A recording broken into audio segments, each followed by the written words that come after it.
This video is part of a course on food physics, of which this is the applications section. Detailed fundamental physics like diffusion is covered in a separate set of videos. It is the first video of a 5-part series. Now, there are many ways to approach studying air drying, and all of those approaches would have different extent of being mechanistic.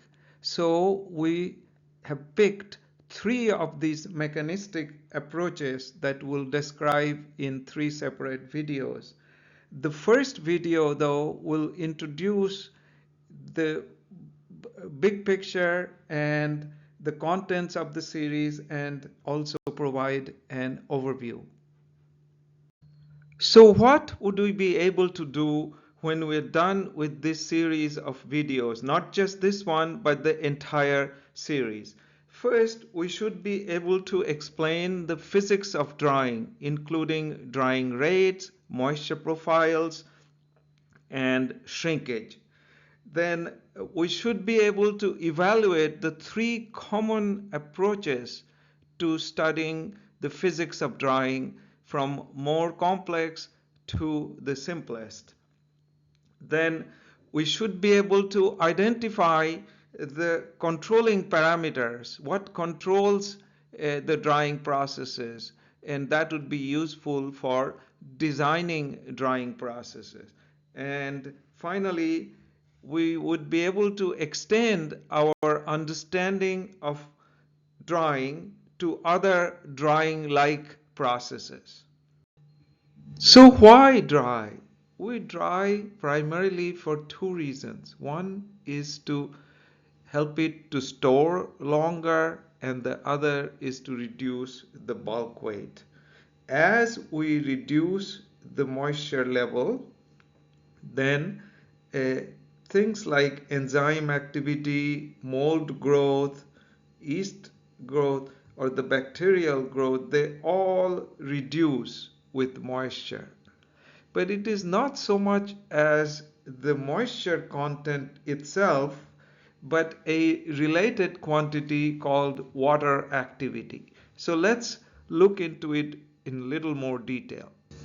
So here I have a food material with surrounding moist air. The food material comes in equilibrium with surrounding moist air, and let's look at that in little more detail.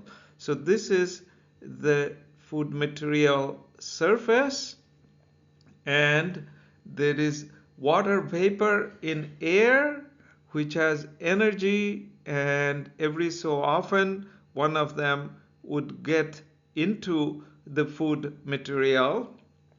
And likewise, there is water in the food material that also has energy. So on the surface, every so often, one of them will bounce out into the vapor phase.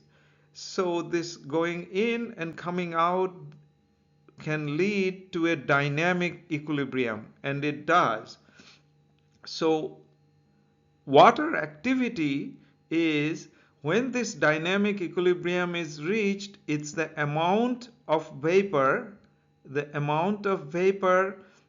right at the surface as a fraction of maximum possible vapor which would happen in a very wet food or like a pure water surface. So the ratio between vapor pressure at any temperature and any moisture level in the food to the maximum is called the water activity. So how water activity changes with moisture for different materials, that you can pick up in most food science texts. But it is this vapor pressure that is very important, and this dynamic equilibrium decides what is the condition going to be of the food at the surface in relation to the surrounding air. We are focusing on the transformation of the product like you see here. going from here to here, and not what happens outside of the product, like in the dryer. We're not talking about dryer design here. Now there are many kinds of dryers, as you can see in this, even a partial list. Even though there are many dryers, many product transformations can be studied using the same physics framework. And so we are going to focus on this physics of the transformation process and not the dryers. So in these two slides, we're going to take a quick look at the essential physics in drying. Say we have a dry air blowing over a wet food. At the surface, we have already discussed that there is equilibrium between water vapor in air and water in the food, and this decides what is going to be the surface moisture in the food. Now the flowing air is continuously replaced, so it maintains a certain condition or forces a certain condition on the surface. Lower the moisture of this drying air, lower this amount, let me see, lower this amount, lower is going to be the amount in the food. So now if we look at inside the food, like along this thickness, how the moisture varies, uh, it would look something like this. It'll go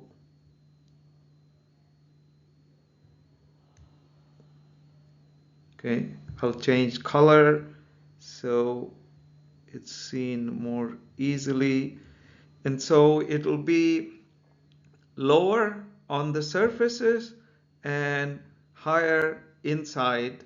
This kind of a moisture profile is very typical of uh, air drying, and so this difference in moisture being high here or here that you can see, and the surface, this moisture difference, or more accurately the moisture gradient, drives the moisture to the surface. It drives the moisture to the surface. This obviously means that as the material is being dried, its rate of drying, the rate of moisture loss, is going to keep dropping because there's simply going to be less moisture available, so the driving force keeps going down. Now this process will definitely dry the material, and the final state would be whatever the surrounding air can maintain, whatever the moisture in the surrounding air, whatever moisture it can maintain in the food, uh, eventually the entire food will have that moisture. So that will be the final state. This will happen, except that it can be very slow. So to make this process faster, to give more energy to the water to evaporate, we add heat. So this, whereas this would have happened anyway, we are going to add heat to speed up the process. Continuing on our qualitative description, the lower moisture at the surface is going to propagate inside the food, and that will lead to several complex processes inside the food. And one way to look at these complex set of processes inside is to look at the food as a porous medium with the phases like solid, like the carbohydrates for example, and vapor, water vapor in there, and some air, and some and also some liquid water. So let's put the air back in here. Yep. So then we're looking at the food as a porous medium with these phases. Evaporation from liquid water to vapor happens throughout the food, but of course more near the surface where the temperatures are higher. So the evaporation inside the food, like right here, that can produce slightly higher pressures.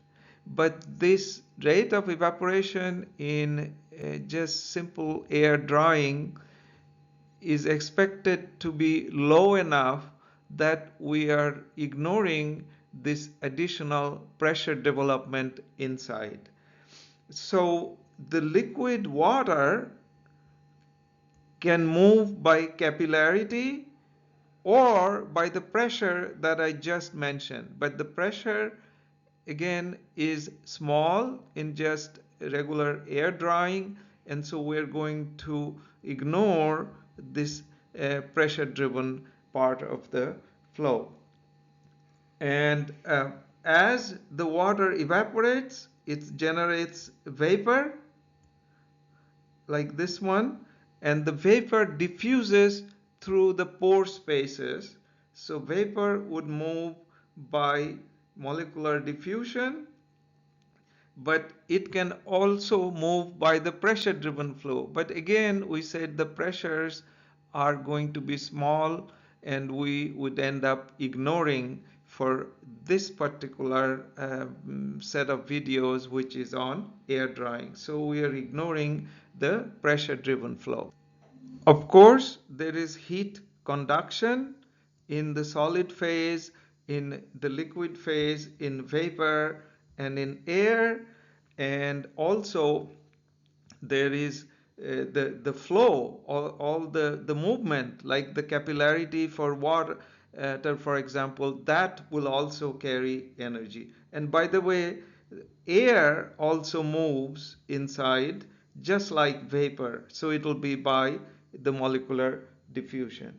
So all this is a simplified description. I'm not trying to say that's all there is to drying, but assuming this this set of mechanisms and this framework has been providing a very successful mechanistic description of air drying. So as the material dries and loses moisture, what would the moisture content versus time curve look like? You can pause the video for a few seconds and think about this. Okay, so would the moisture content be dropping this way linearly to zero? Yes or no? Why not? To look at that, let's see what is the driving force. So the driving force is the difference in moisture between inside and the surface. And as the material dries, there's just less moisture everywhere. So the driving force, which is the difference between the center or the inside and the surface, that also drops. So the it's hard for it to lose moisture at the same rate, and it's going to look more like this. It will start off this way, but then it will slow down. It will start to slow down, and the drying curve goes like that. So this is a typical drawing curve. And initially, because there is a lot of moisture, so it's almost like drying or water loss from a pure water surface, so which is kind of constant. And so initially there could be this little time for constant rate of moisture loss. It doesn't always happen, but then for sure it's going to uh, get slowed down. In the set of videos for this course, in the theory section, we have discussed the possible frameworks of studying the physics of any process. And we discussed a range of framework going from the simplest to progressively more mechanistic. Air drying has been studied primarily using three of these frameworks. One is the simplest, the lumped parameter uh, uh, model-based approaches to understand drawing, and then there's the distributed framework that is the most common, and then finally the most sort of comprehensive way to look at that is multi-phase, multi-component, porous media aspect. So these are the three that we will be covering in the next three videos. Now, it's not like there are not other models have been used in air drying. In fact, many combinations of these have been used. So for example, there is also a sharp boundary phase change model that has been suggested for drying, but it really hasn't been used as much, and it's not clear about its general applicability. So back again, we're going to cover these three in the next three videos. Before we get into the details, here is an overview of these three approaches from the simplest to the most complex. So the most general approach, which is a multi-phase distributed system with evaporation and so on, it is the most general one. It can give us temperature, it can give us water and vapor content and deformation at any point in the food and at any time. And those are the physics of all of these are obtained by solving individual equations for temperature, vapor, water, and so on. These are simply mass conservation or energy conservation equations. So it is the most general, but of course it is the most complex. The next one is combining some of these. In fact, I show later that the water and vapor can be combined. Not, it doesn't come very clean, but they can be combined into this diffusion equation, which is in a distributed system that gives us moisture, not water or vapor separately, but moisture as a function of space and time. And this is the most common approach to studying drying. And then finally, the simplest approach really has to do with average moisture content. So it no longer has spatial information in it. It just gives moisture as a function of time.